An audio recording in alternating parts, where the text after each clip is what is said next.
Olá, seja muito bem-vindo a mais um episódio da primeira temporada do Divã do Marketing. Esse lugar onde a gente traz profissionais para compartilhar os desafios, o que deu certo, aquilo que deu errado. E é um encontro de um divã, é terapêutico. Então você vai saber que às vezes o seu desafio aí não é só seu. Muitas vezes o mesmo desafio acontece com outras pessoas. Então seja muito bem-vindo. Não se esqueça de curtir, se inscrever e destacar o Divã do Marketing na sua plataforma de áudio preferida. Hoje a gente vai falar de marketing com uma pessoa que eu estou muito feliz em receber aqui no nosso divã. Ela já trabalhou como executiva em setores diferentes e hoje está empreendendo. Amanda, seja muito bem-vinda.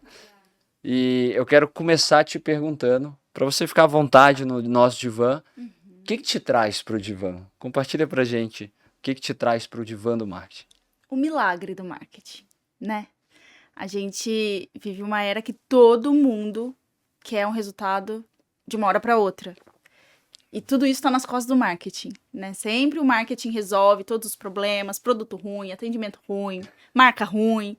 E esse é um excelente assunto para o divã, né? Pra gente Ótimo. explorar aqui. Fica à vontade, a gente vai ter uma boa sessão aqui Com certeza. para a gente com poder certeza. conversar. Quando a gente, acho que entrando já nesse assunto que você traz, as empresas ainda não entendem que o marketing não é uma área isolada, Não, né? Ou que o branding é uma coisa isolada. Na verdade, ele está presente no produto, no atendimento, na é o forma como a gente. 360, É. exato. O que você tem visto assim, quando você, né, através da sua consultoria, quando você entra na empresa, já tem uma percepção desse 360 ou não? Você tem que Não. educar do básico e falar, ó, né, pega pela mão aqui, vamos lá. Não, a percepção que eu tenho é que, assim, as empresas hoje, principalmente pequenas e médias empresas, tá? Porque é o perfil que eu tenho mais contato, que eu atendo, enfim. Essas empresas, elas têm um olhar de que marketing é rede social. Então, essa visão 360, essa visão mais ampla, é rara. Difícil, a não ser que o fundador da empresa é alguém que já foi de marketing, que conhece todas as frentes e tal. Do contrário, eles sempre vão ter essa percepção de que eu preciso fazer marketing, eu preciso estar na rede social. Eu preciso fazer post de Instagram. Eu preciso ter mais um canal, preciso estar no TikTok. Né? É uma visão muito limitada do que é, porque isso tudo é só uma consequência do que você desenhou ali estrategicamente. Então, esse papel educativo do profissional de marketing, principalmente hoje, que tem muita ferramenta, tem muito recurso, tem muitos canais. Então, é um papel fundamental de você ensinar mesmo para o seu cliente e ter essa transparência, né, nessa relação.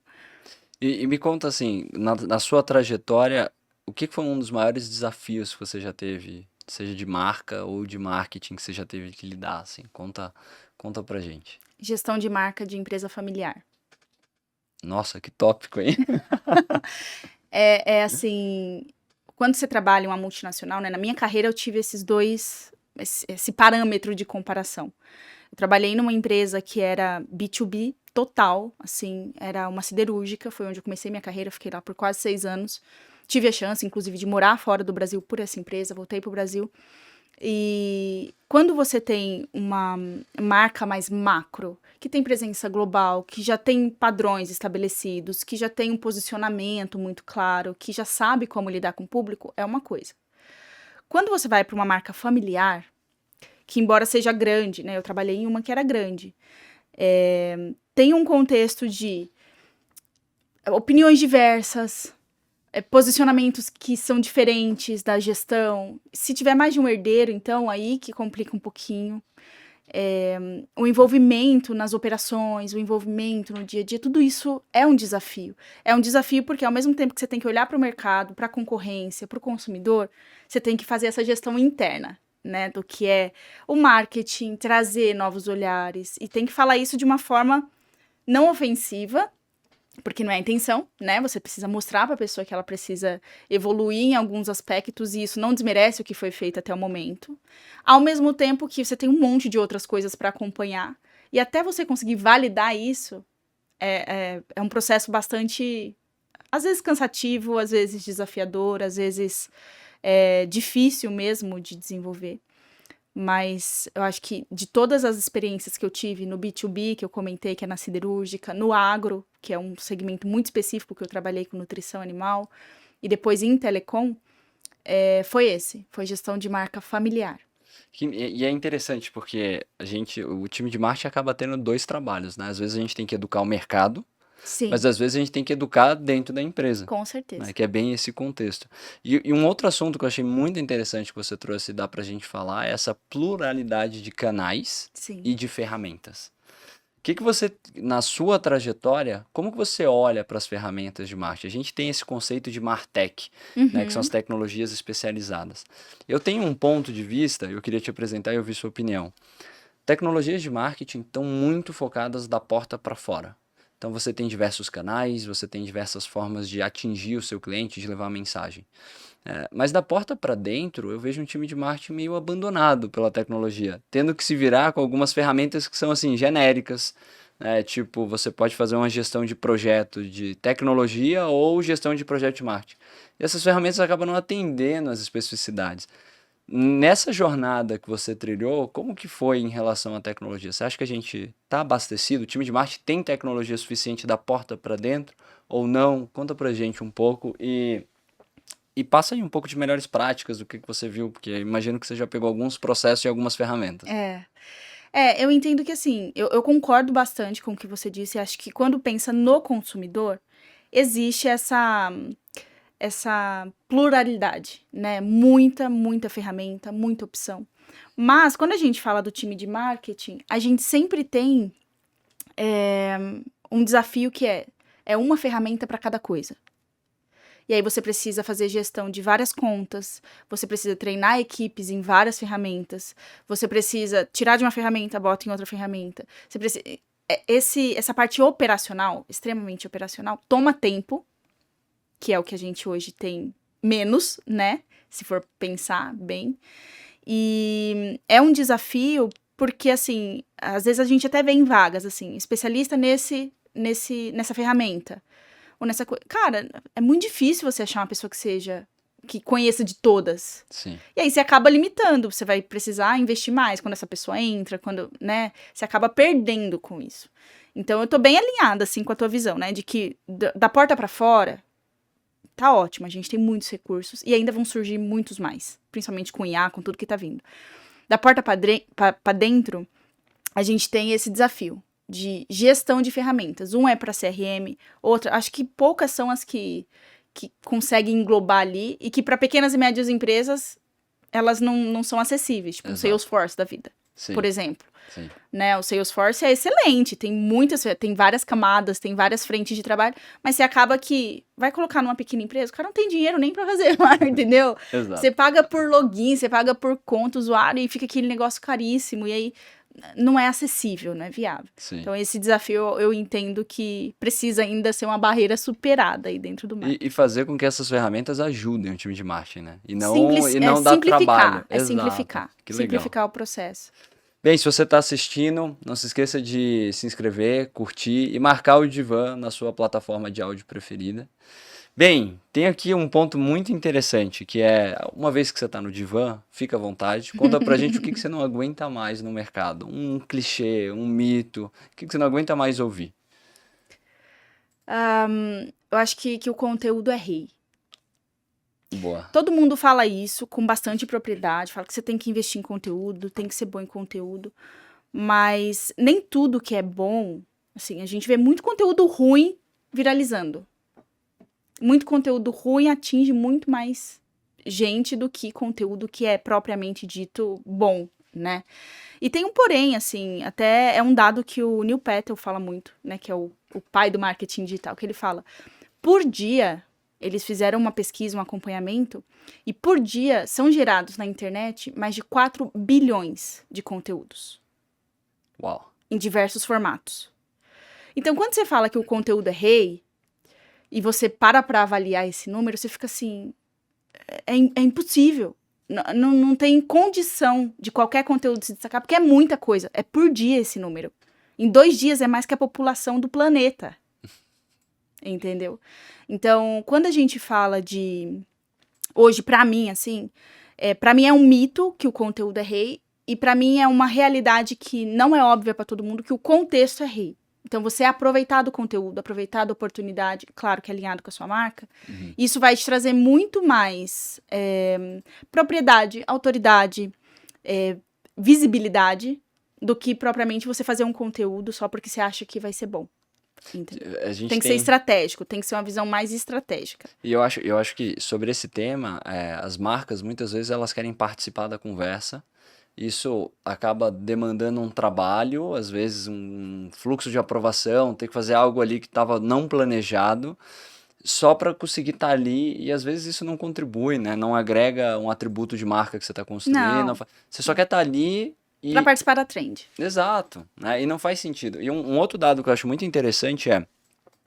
As empresas no Brasil, o dado da Conversion, 20% do orçamento de marketing está em branding. E a média global é 50% do orçamento de marketing em branding. Como que te parece isso? Qual que é a sua visão sobre a gente estar investindo tão pouco em branding em relação ao mundo? Assim? Eu entendo, sinceramente, assim, pensando na cultura do Brasil, na velocidade que as coisas acontecem aqui, apesar do nosso povo ser muito criativo e muito acessível para novas coisas, novas tecnologias, novos assuntos. Mas eu entendo que o conceito de branding é um conceito ainda bastante nebuloso, assim. Acho que não foi todo mundo que entendeu. Tem empresa que aloca o branding no marketing, tem empresa que tem uma área de branding, tem empresa que está em comunicação. Ainda não é uma coisa que está clara 100%. Acho que isso pode influenciar esse percentual ser baixo em relação ao mundo. Eu não acho que o brasileiro deixe de fazer. Eu só acho que a alocação desse termo não está sendo feita como talvez seja feita ao redor do mundo, compreende? Para o brasileiro, branding, muitas vezes, está relacionado só à identidade visual. Porque a gente sempre chamou de brand guide, a gente sempre trouxe isso para o dia a dia. Mas tem muita coisa por trás. E a gente tem poucas pessoas falando sobre isso. Assim, com propriedade, com experiência, com trabalhos, com portfólio, pessoas que ensinem de fato aquilo. Tem a Ana Couto, que é a referência número 1 no Brasil, né? Que está há mais de 30 anos trabalhando isso e é uma super referência. Tem o Galileu, que agora faz um trabalho também de desmistificar, de trazer com facilidade. Tem a Bia Guarese, né? Que tem o Beats to Brands, que traz muito também isso. Mas ainda é uma coisa que, assim, não é todo mundo que entende. Não é toda empresa que compreende a importância, sabe?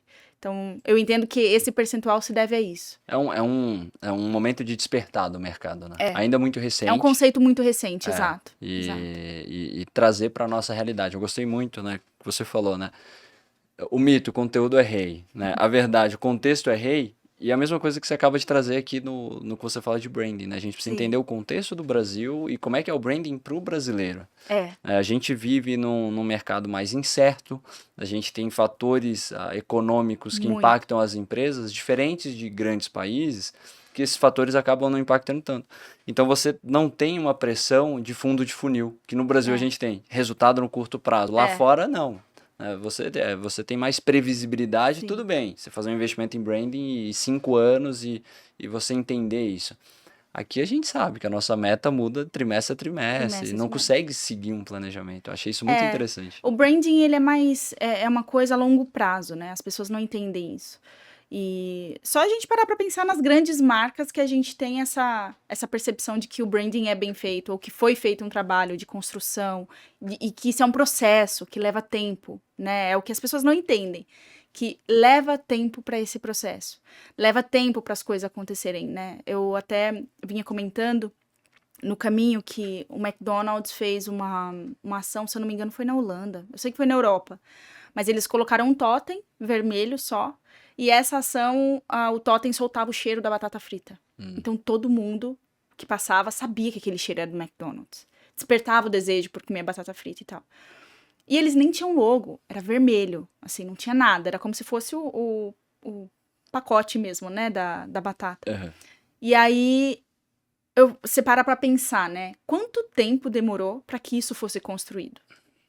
Uma marca de batatas não ia chegar e fazer isso do dia pra noite. Sim. Né? O McDonald's tem uma construção de marca de anos, assim, dezenas de anos, e que a gente não consegue enxergar hoje. A gente só vê o resultado e as marcas novas querem ter o mesmo resultado do McDonald's que tem. Num curto tempo, sem tanta consistência, Eu acho Sim, que esse é um outro ponto, né? A gente vê o marketing, a gente está sempre correndo, as coisas chegam no marketing, já está tudo atrasado, já tinha que é a estar velocidade pronto. do mundo hoje. Exato. E aí você muitas vezes vai se apoiar no seu brand book e você não tem o direcional ali. É. O que faz com que as ações de marca, não, de marketing, não corrobora, assim, do tipo, a gente tem que construir esse conceito ou esse atributo, né?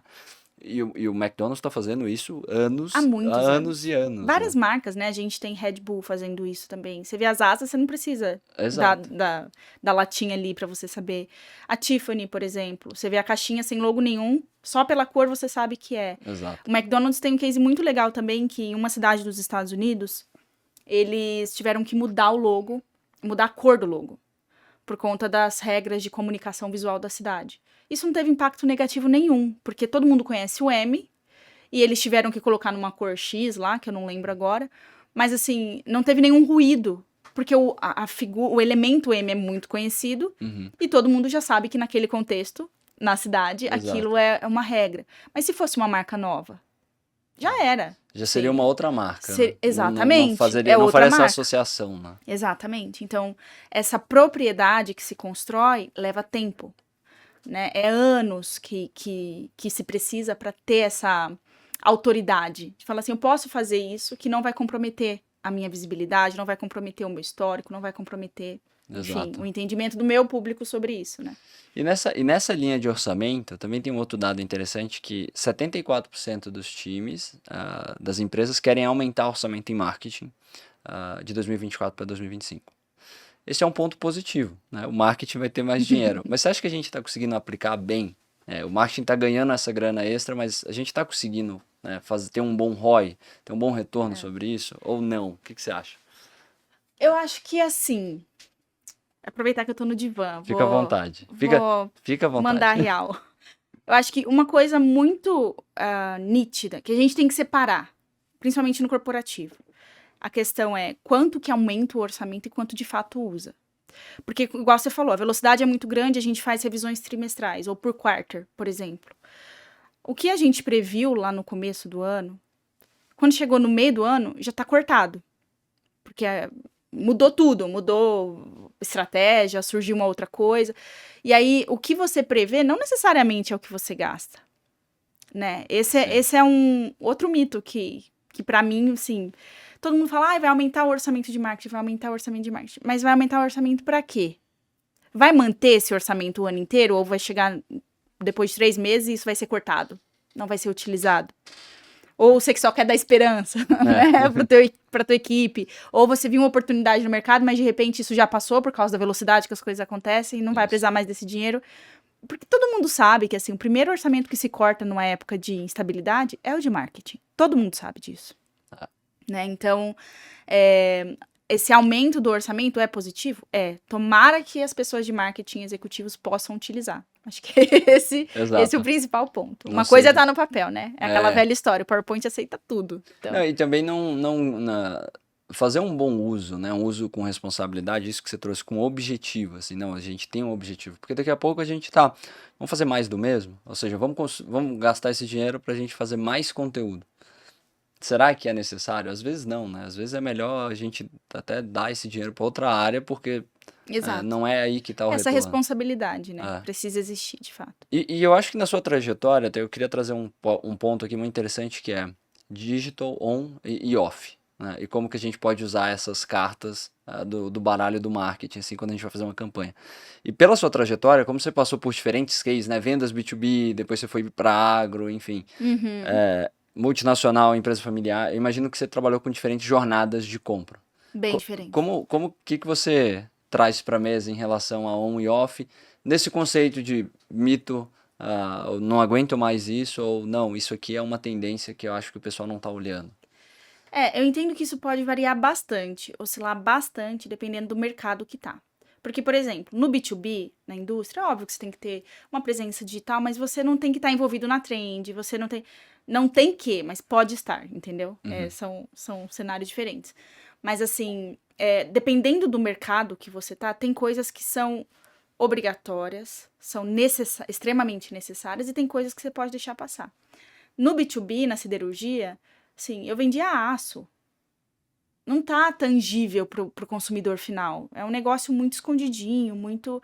E aí, quando você para pensar em brand, em construção, de experiência, de marca, a ArcelorMittal tá fazendo esse trabalho muito bem, de trazer para um outro contexto, para as ocasiões, para investimento em outras frentes, de tecnologia, de educação. É uma pegada diferente. E aí você não precisa necessariamente do digital. Você precisa para estabelecer um contato, mas não com tanto Não é o afinco. carro-chefe, né? Não Você vai investir nisso no off, no relacionamento, Legal. na experiência e tudo mais. Quando eu fui para o agro, o meu desafio era conseguir chegar ao produtor. E o digital no agro é um grande desafio, porque a maior parte das grandes fazendas, dos grandes produtores, dos contatos que a gente tem, é um público que não está conectado. Não tem nem sinal de internet na propriedade do cara. Como que eu chego nesse cara? Então, de novo, a questão é relacionamento. É você estar presente, é você ter atendimento, é você fazer evento, é fazer treinamento, é disponibilizar provas de produto, né? Fazer acompanhamento dos animais, ter ali provas de que o seu produto dá o resultado naquele período. É uma outra visão. E aí, a mídia off funciona muito bem. Então, os outdoors na estrada, em regiões estratégicas, né, que tem muito perto.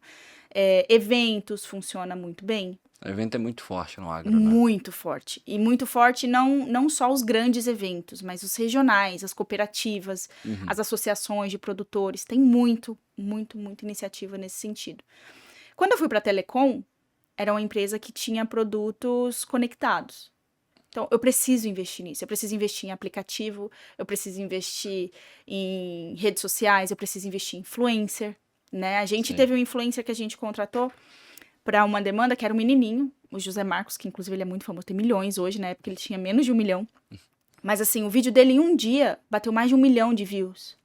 E ele era uma criança, influenciador, e a gente ficou assim, meu Deus, como que a gente vai fazer se chegar a demanda toda que esse menino trouxe pra gente? Sim. Mas é uma necessidade, né? Você precisa avaliar o concorrente, tudo o que tá fazendo.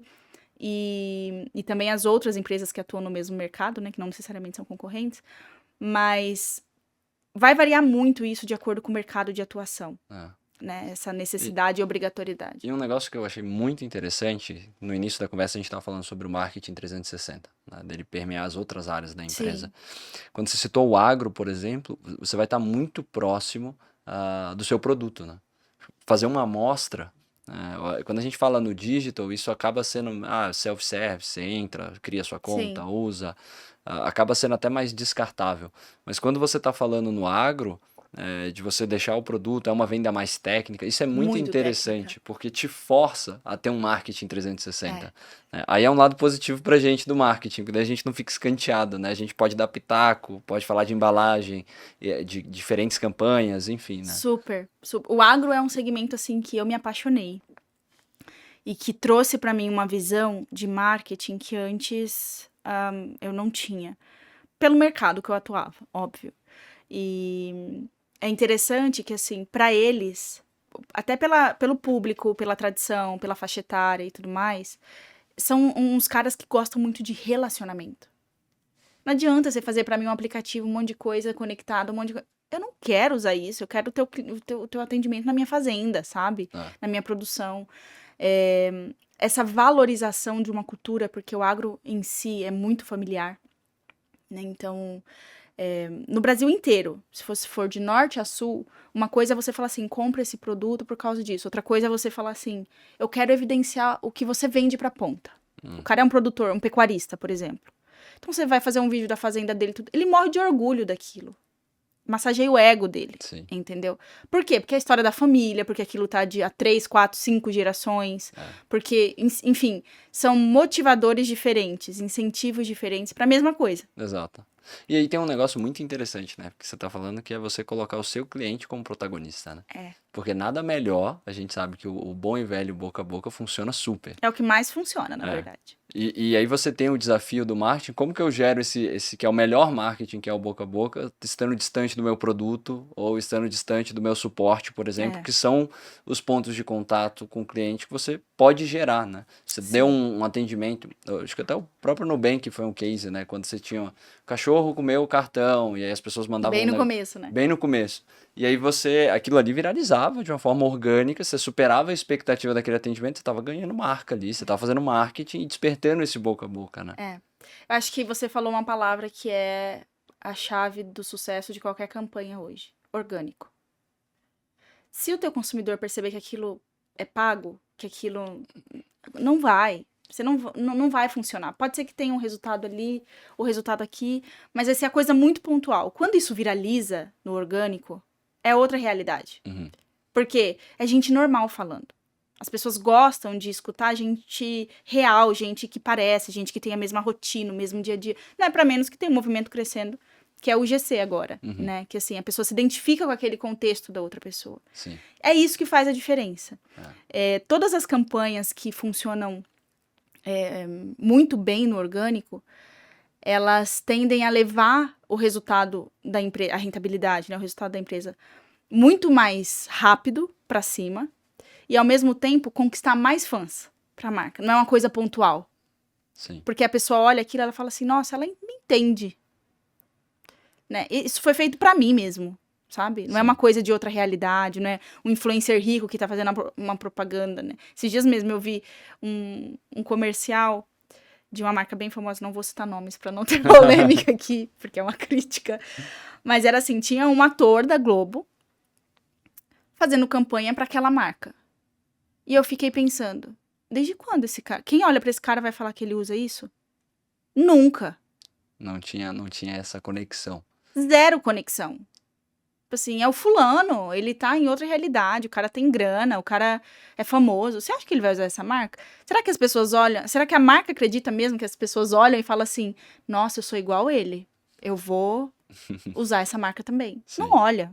É o contrário. Na verdade, é o efeito contrário que gera, porque, tipo assim, não tem nada a ver comigo. Nada a ver, esse cara. Exatamente. E eu acho que tem um ponto que você trocou, assim, que é muito interessante, que quando você tem essa pluralidade de canal, como que a gente faz para personalização, que é sobre esse contexto, e como que a Sim. gente faz para, junto com isso, consistência de marca? Para você, mesmo personalizando com quem você está falando, qual tipo de mensagem, tá construindo, tá usando essa ação para construir uma mesma marca, um mesmo entendimento, né? Às vezes atributos diferentes, assim. Qual que é a sua leitura sobre personalização e consistência de marca? Hoje um excelente exemplo disso são as gerações. A gente tem gerações muito diferentes. Eu acho que, se eu não me engano, teve uma pesquisa que foi feita que revelou que é o período da história que tem mais gerações diferentes convivendo ao mesmo tempo. E isso é um super desafio para as marcas, Sim. né? Mas eu entendo também que a marca que tem um branding bem estabelecido, ela vai falar nãos. Ela precisa entender que ela não precisa estar em tudo. Ela precisa entender que ela não tem que se vincular, fazer collab porque o outro tá fazendo, trazer um influenciador tal porque fulano tá fazendo. Não faz sentido pra mim? Não. Um excelente case que mostra muito isso é o do Ayrton Senna. O cara morreu há 30 anos, Sim. a marca dele está vivíssima, com uma puta estrutura, com parcerias que são de anos, parcerias estratégicas. E eles falam nãos. Todo mundo vai querer se vincular à marca dele, óbvio. O cara, mesmo depois de 30 anos morto, é um dos atletas mais lembrados da história, assim. Ele passa os motoristas, né, os pilotos de hoje. Mas é uma questão que, assim, as marcas precisam aprender a dizer não. Não é porque tem uma trend da dancinha, porque fulana tá... Não, eu não quero falar isso para essa geração. Eu preciso ter a minha mensagem principal, a minha base muito bem estabelecida. Quando você tem isso, você consegue navegar e adequar a tua mensagem de acordo com a geração que você quiser. Exato. Sem perder a sua identidade. Sim. Né? E isso requer que os times de marketing venham para o divã para eles entenderem qual é a sua marca, quem é você. Porque qual foi a última vez que você olhou para a sua marca? Né? Qual que é o atributo de mensagem? O que você quer conectar? Muitas vezes no caos do dia a dia e na correria e tudo atrasado, esse pensamento crítico fica sem tempo. Ou a gente vai marcar 30 minutos na agenda no final do dia, que a gente está com a cabeça explodindo para pensar sobre isso. E aí não tem esse espaço, né? Eu costumo dizer assim que normalmente as estruturas das empresas são assim, marketing, e aí tem branding, trade, eventos, né? O correto seria ser branding, porque o branding, o teu posicionamento vai direcionar a parte estratégica, os eventos, a comunicação, relações públicas, trade, campanha, vendas, tudo. Sim. Então, essa inversão acaba impactando nisso que você falou. Tipo assim, tá, eu cheguei aqui, agora como eu vou falar com esse cara que é mais velho e que também precisa, né, do meu produto? Ah, mas a gente não pensou nisso. Se você tivesse um branding bem estabelecido, você saberia como que você falaria com essa pessoa. Exato. Né? E tem um outro porém, um outro agravante hoje, que é assim, a maioria das empresas, elas falam muito sobre consumidor e elas esquecem muito do cliente. Qual que é a diferença? O cliente, ele é quem compra o teu produto, não necessariamente quem consome, certo? Sim. E as pessoas falam muito da experiência do consumidor, da pessoa que vai, né, de fato usar aquilo, aplicar, comer, enfim, mas elas acabam esquecendo de quem vai comprar aquilo. Sim. Como que é o contato com a tua marca no ponto de venda? Como que é o contato com a tua marca quando precisa de um suporte? Como que é o contato com a tua marca quando existe algum problema grande, né? Que precisa, de fato, de uma experiência melhor. Nem sempre é quem tá consumindo. Às vezes, pro consumidor tá tudo certo, tá perfeito. Mas para quem, de fato, toma aquela decisão, que é o shopper, no trade se chama shopper, aquilo não tá claro. Tá ruim, a exposição tá ruim, a forma de comprar tá ruim. A mensagem não conecta. A mensagem não conecta. O ponto de venda não é o ideal. Né? Esses dias mesmo eu fui num lugar e eu falei assim, nossa, mas por que eles estão vendendo essa marca aqui? Exato. Assim, zero conexão com o ponto de venda, zero conexão com... Até de propósitos mesmo, sabe? Da marca, do produto e do ponto de venda. Não casava, e você fala assim, por que tá fazendo aqui? Eu tenho um exemplo de uma rede de farmácias. Que daí eu entrei na rede de farmácia e de repente tá vendendo boneca, tá vendendo panela, e você olha e aí você tem essa sensação, esse momento de tipo assim, será que... Eu tô no lugar errado. Exato. É isso que as marcas precisam entender, não vale tudo. Você precisa dizer não, você precisa abdicar de estar em algumas tendências. Eu falo isso muito nas minhas mentorias também, né? Porque às vezes tem um profissional que fala assim, eu quero construir minha marca no LinkedIn. Tá. Aí começa a publicar um monte de conteúdo. Essa semana eu falei pra menina, falei assim, você é um veículo de comunicação? Não. Então, não é pra você ficar postando todo dia, a marca tal fez tal coisa. E sem nada, sem profundidade, sem... Exato. Isso não conecta, isso não traz as pessoas pra quererem conhecer você, ver o que você tem de histórico, ver de experiência que você teve que contribuiu pra tua visão. Eu não tinha pensado nisso. Falei, pois é, não é pra estar ali. Você precisa pensar, tomar decisões. Faz sentido eu estar nessa trend? Não, não faz. Então, não estou, tá tudo certo. E já gera menos trabalho, porque a gente já tem muita coisa. Essa discussão de trend eu acho muito válida, eu acho que por 2 pontos. Uma discussão é, a gente trabalha para pessoa ou a gente trabalha para o algoritmo? A gente está fazendo conteúdo para alguém pegar e ler, ou a gente está fazendo um conteúdo para o SEO, o robô do Google, ir ler e te colocar lá. Então, e aí você fica nessa discussão, você acaba desassociando o lado humano, né? Ou seja, a pessoa vai olhar e vai falar, tá ok, é um comentário na trend, assim como todas as outras 50 marcas que fizeram. Ou você faz algo autoral, personalizado, e aí, por consequência desse engajamento, o algoritmo vai te ranquear, vai te... Porque gerou identificação. Exatamente. Tem autenticidade. Exato. Eu acho que uma marca que faz isso, assim, de forma excelente, animal, é o Duolingo. Sim.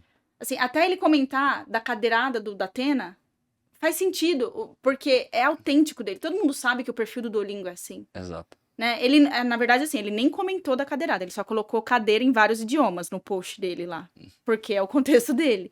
Mas ele consegue, o pessoal de lá, assim, é genial. Eu queria conhecer, inclusive, o pessoal de marketing do Duolingo. Tá aí, se estiver assistindo. Eles vão estar assistindo.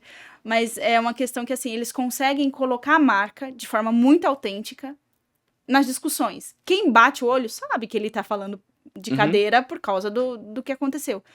Mas Vale para outras marcas isso? Exato. Você tem que entender tem um termo de elasticidade de marca, Exato, que eu acho que vale para esse tipo de exato, discussão. A gente fala de elasticidade de marca de produto, de preço, de exato. outras contas, de outros assuntos, mas o assunto de interação e como você interage, eu acho total, assim. Sim. E tem que ter um cifragol, assim, das marcas de entender, né? Putz, faz sentido, não faz, preciso, não preciso, porque às vezes um comentário errado vai desconstruir a marca que você tá. E aí você Exatamente. ganha um grande de um problema para resolver, porque, putz, a gente fez uma interação mais ou menos, pô, não deu Exato. E é certo. aí que entra a importância de ter pessoas de várias gerações. Por quê?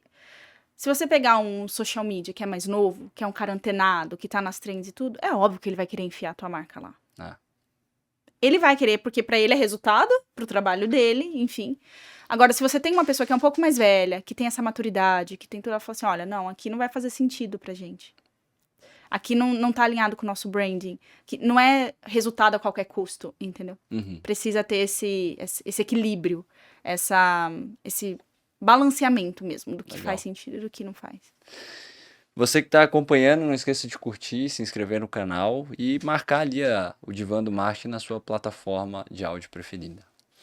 Bem, conta pra gente um pouco do método do ponto de zero, né? Eu quero entender um pouco de como que é essa criação de marca. Conta um pouco pra gente, melhores práticas que você puder compartilhar com a gente.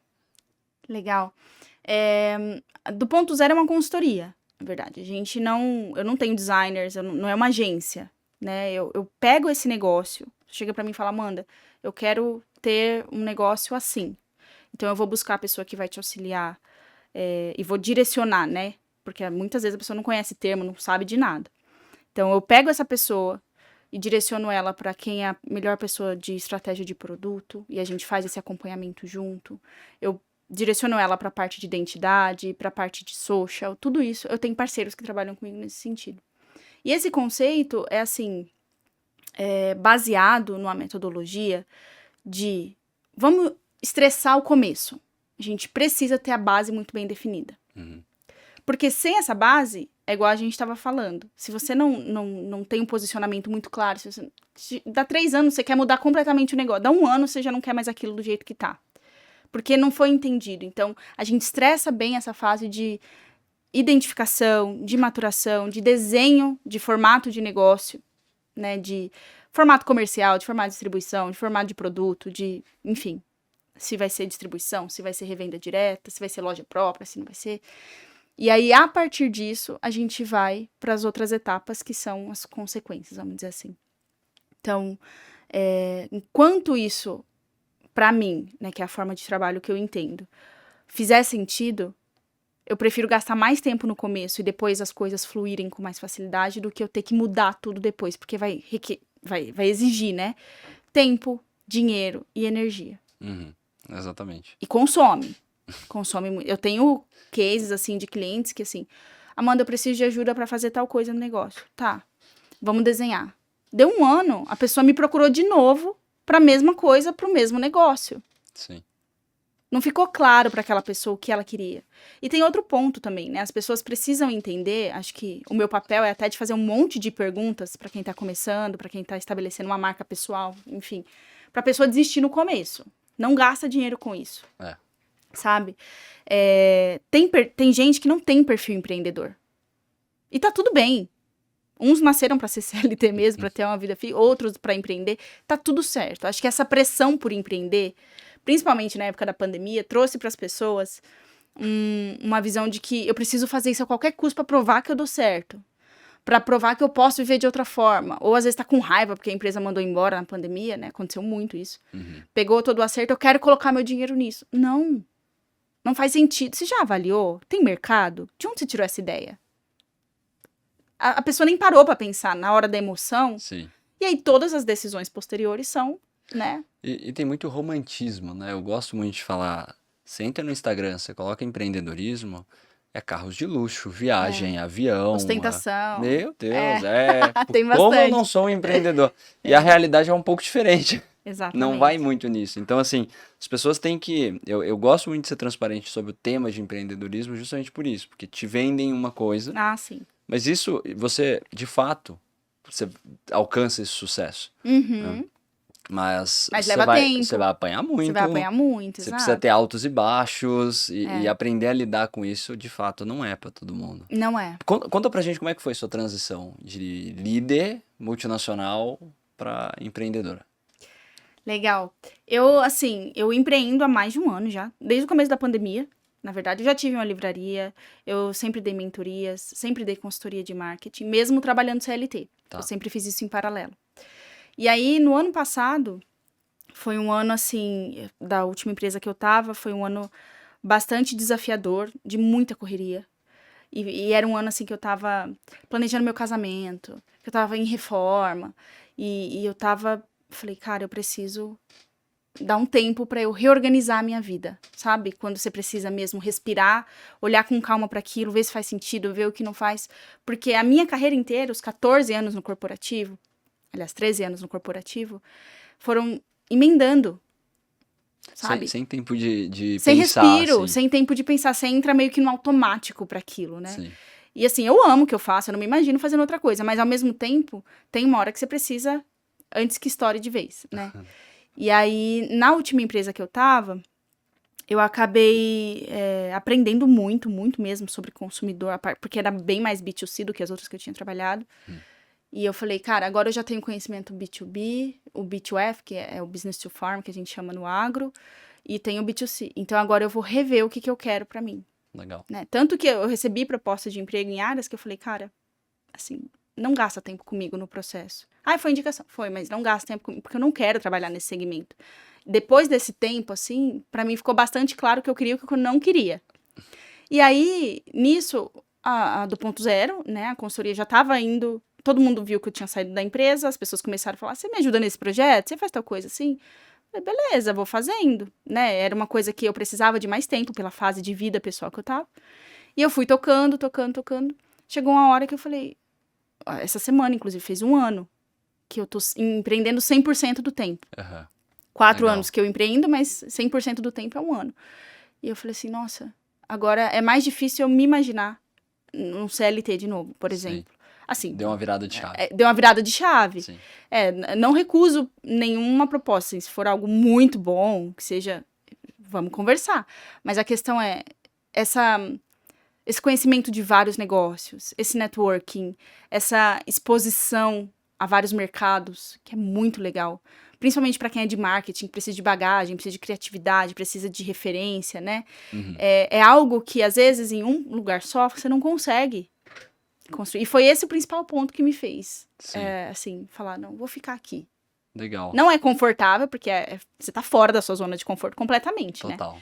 Mas é onde eu vou crescer, é onde eu vou aprender. E é nisso que eu tenho focado. E é uma bagagem diferente, né? Porque você, como líder, né? Seja nas empresas que você passou, você tem alguns desafios. Sim. Né? E muito se fala sobre o executivo versus o empreendedor. Uhum. Né? E na minha visão, eu acho que a gente tem que viver dos dois. É uma questão híbrida. Ora, mesmo o empreendedor, ele precisa ser mais executivo. Sim. Né? E o inverso também é verdadeiro. O executivo tem que ter um apetite de risco, às vezes maior, mais do lado empreendedor. E uma visão mais ampla, né? Uma visão mais aberta, um negócio mais... que você consiga ter um olhar 360. Eu sempre falo isso na comunidade. Eu tenho uma comunidade de marqueteiros, que a gente se reúne 2 sábados por mês, e aí eu trago executivos do mercado para contar e tal. Legal. E aí eu sempre falo para as pessoas da comunidade, vocês precisam entender o todo. Você não precisa ser especialista em tudo, mas você precisa entender o todo. Tanto que o lema da comunidade é esse: todo excelente especialista é um bom generalista. A pessoa precisa ter visão do que é o trade, do que é o branding, do que é o evento, do que é a campanha de venda, a campanha de incentivo, a marca que é gigante, a marca que é pequena, porque tudo tem que ter marketing. Exato. E se você não conhecer de tudo um pouco, você acaba se limitando. Não vai ter espaço para o profissional no mercado, sabe? Sim. Eu sempre falo isso para eles. Inclusive, ontem eu fiz um post no Instagram sobre isso. Todo mundo fala assim para mim, Amanda, tá muito difícil achar uma vaga. Tem muita gente na comunidade, inclusive, que tá buscando recolocação e tal. E eu falo, tá, mas como que você se apresenta? O que você sabe? Eu sei isso, eu sempre trabalhei nisso. Tá, mas sua visão do resto? A empresa também está buscando economia. Ela quer uma pessoa que entenda, ela não quer um profissional para cada coisa. Não existe mais isso. Sim. No passado era assim, hoje não tem mais. Exato. Então, como que você oferece isso para a empresa também, sabe? Consegue trazer essa tranquilidade de que, assim, eu vou contratar a Amanda e eu sei que a Amanda sempre teve trabalho em trade, mas a Amanda consegue direcionar uma campanha, fazer um planejamento, ajudar quem está fazendo o planejamento, contribuir com insights que estão alinhados ali ao contexto e tudo mais, sabe? Sim. Essa visão a do ponto zero tem, porque eu trabalhei em vários segmentos e Exato. sempre fui generalista, sempre fui responsável por várias áreas. E é o que eu acho que diferencia, assim, do mercado. E a gente tem essa virada no mercado, né? Porque o ano de 2023 foi pedido a questão da eficiência. Sem Eficiência, dúvida. muitos layoffs, é o ano da eficiência, enfim. E aí esses profissionais que têm essa visão mais ampla, que conseguem juntar algumas atribuições, tem um lado negativo, né, que é mais trabalho pra gente, mas tem um lado positivo que são mais oportunidades. São Com mais certeza. oportunidades de você colocar um pouquinho de marketing em determinado projeto, um pouquinho de marketing em determinada área, enfim, ou de trabalhar dentro do próprio marketing, se você tem outras atribuições, você consegue trabalhar dar vida para uma visão, né? Eu acho isso legal, assim, você ter mais espaço, né? Mas eu sou suspeito a falar que eu sou empreendedor, né? O empreendedor tem Ele esse tem de espaço, ele tudo um pouco. busca esse espaço, né? É. Mas eu acho isso muito legal. Quero te fazer uma pergunta aqui pra gente caminhar por umas polêmicas, assim. Misericórdia. Inteligência artificial é fogo ou é fumaça? O que você acha?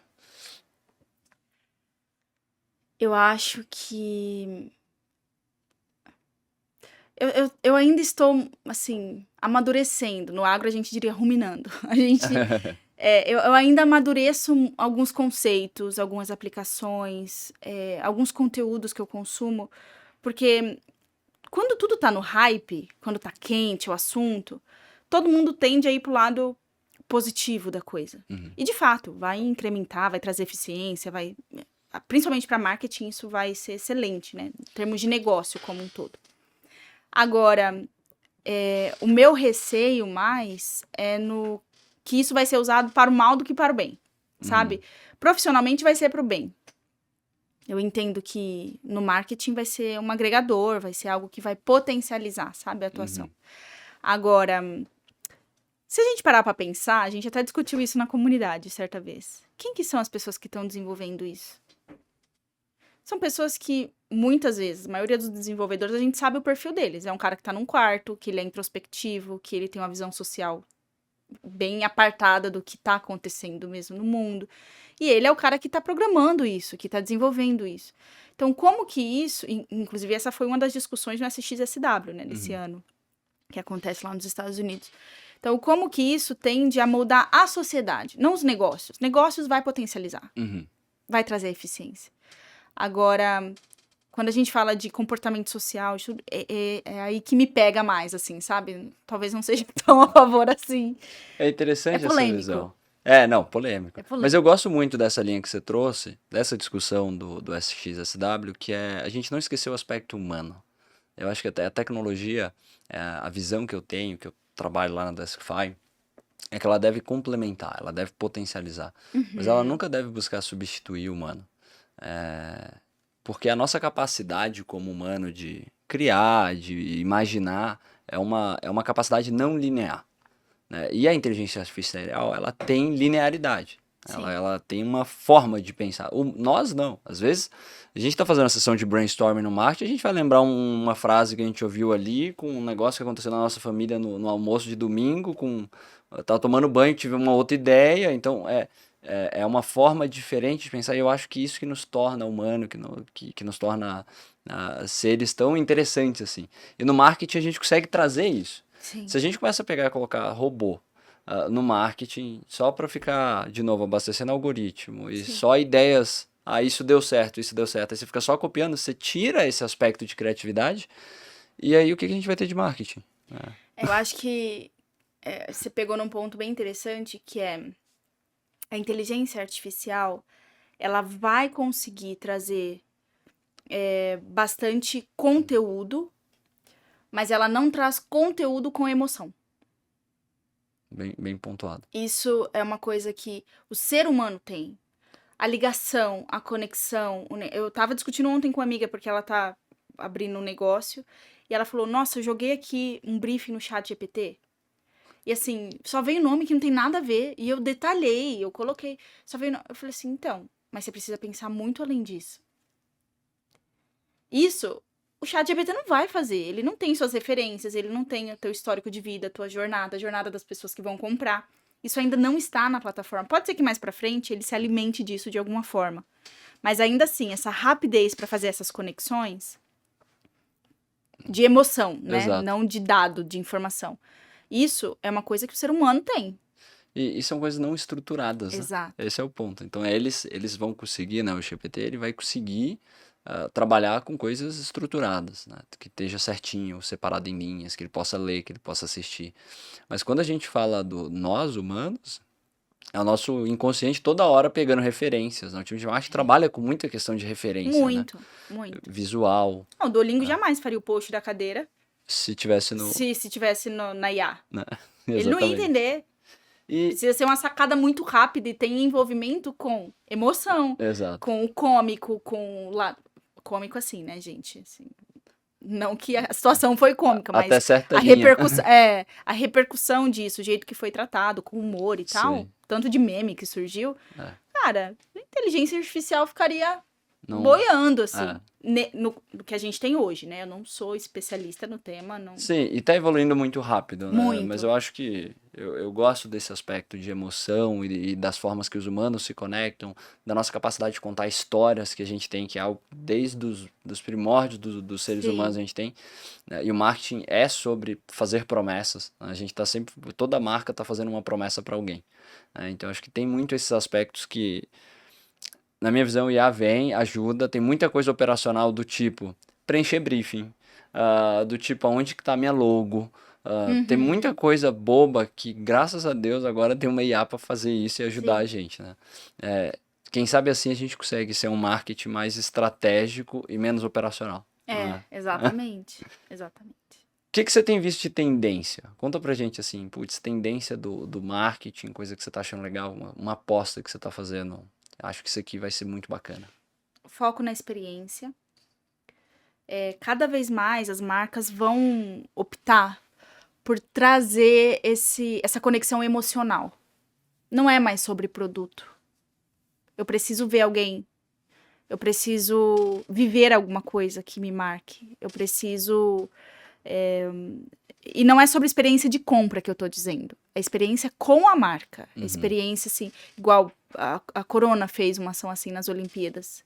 De colocar espaços na Faria Lima, em grandes centros comerciais, grandes centros de negócio, para as pessoas assistirem. Cara, o cara tava lá no escritório, é óbvio que ele vai descer com o notebook, vai ficar lá e vai falar, foi a Corona que fez isso pra mim. É coisa simples, é um básico, sabe? Sim. É você tornar a lembrança da marca para o consumidor e para o cliente algo que seja...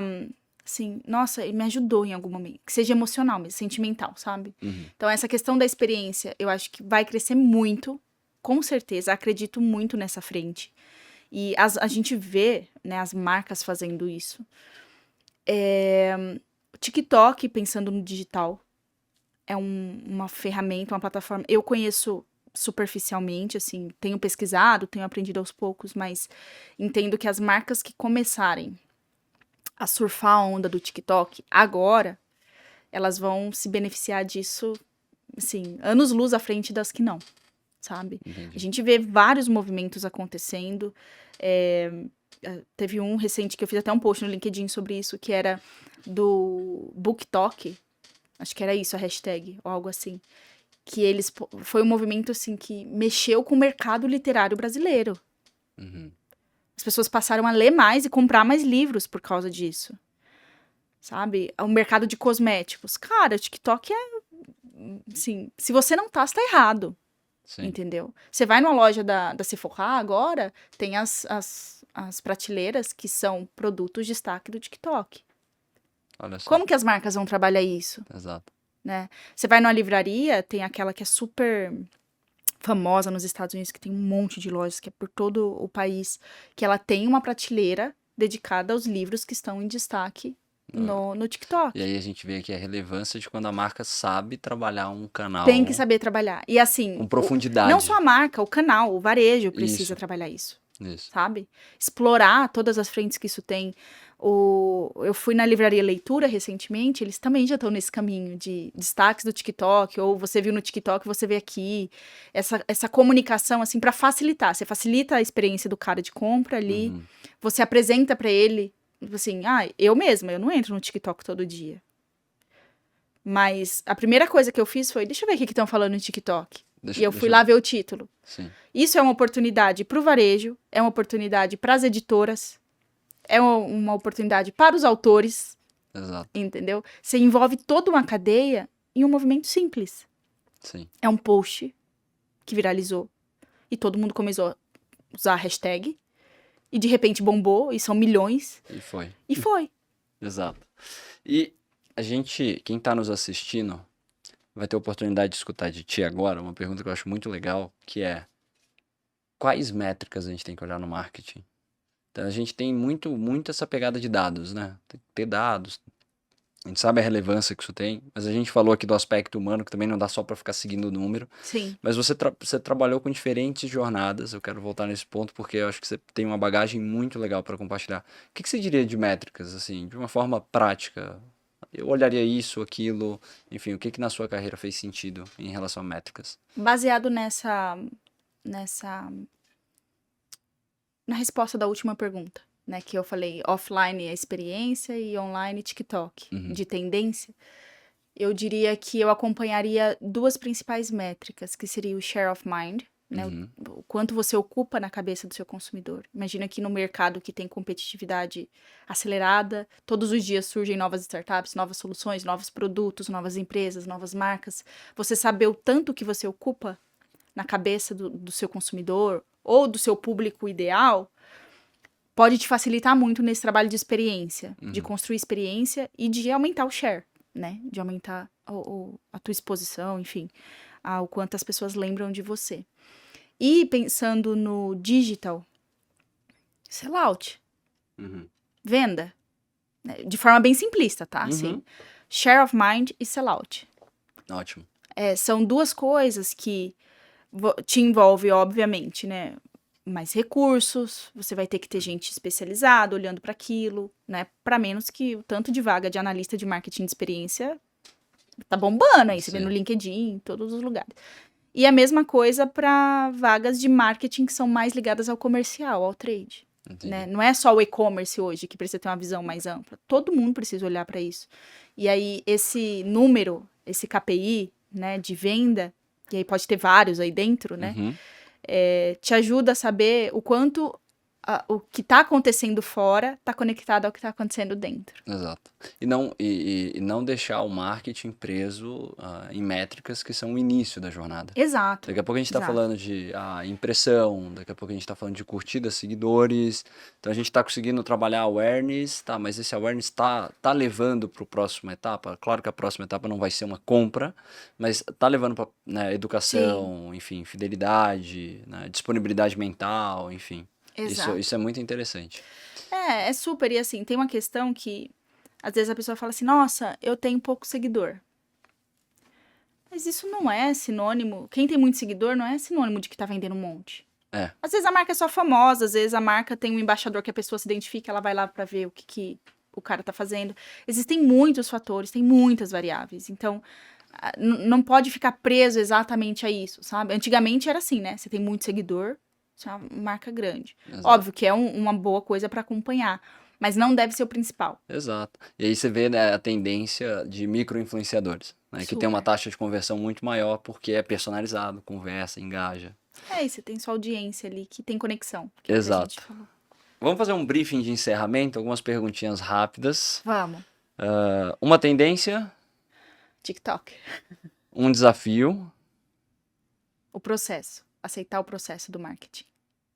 Acertar o processo do marketing. Aceitar o processo. que existe um processo. Boa. Adorei. Um erro comum. Querer tudo pra ontem.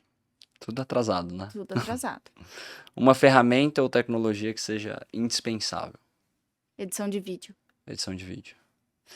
O futuro é? Incerto. Muito incerto. E as pessoas precisam se preparar para essa incerteza, né? As marcas precisam. A gente vai Legal. ter muitos perfis de consumidor, vai ter gerações que vão abdicar de muitos fatores que as gerações atuais valorizam. Então, como que vai ser? Sim. Esse olhar mais amplo para negócio vai ajudar justamente você conseguir direcionar a tua marca para o futuro, sabe? Olhar Exato. para o futuro. E aí, como é que a gente vai lidar com incerteza se a gente não aceita que é um processo, né? Exatamente. E tudo atrasado. Então, assim, não dá. Vai ficar Respostas insustentável. interligadas. Exatamente. Bem, espero que você tenha gostado, que você tenha sentido também esse momento terapêutico aqui do Divã, que você tenha curtido esse papo. Não esqueça de curtir o Divã na sua plataforma de áudio preferida e também de se inscrever. Amanda, foi ótimo o nosso bate-papo. Eu espero que você esteja saindo mais leve, mais tranquila. Com certeza. Falei várias Conseguiu verdades. colocar para fora algumas coisas que precisavam ser faladas. E muito obrigado por estar aqui. Fica à vontade se quiser fazer uma mensagem aí para o pessoal. Não, eu que agradeço primeiro, né, o convite. É muito legal falar sobre isso. Adoro falar sobre marketing em todas as suas instâncias. E obrigada mesmo pela oportunidade. E para você que está me acompanhando, siga os meus canais, LinkedIn Amanda Luiza Duarte. O meu Instagram é a Amanda do Marketing. E eu sempre trago ali conteúdos, reflexões, como a gente está fazendo aqui agora. Então, fica aberto aí. E para de achar que marketing é do dia para o outro. Essa é a Ótimo. mensagem principal. Ótimo. É isso. Legal. Até mais, gente. Tchau, tchau.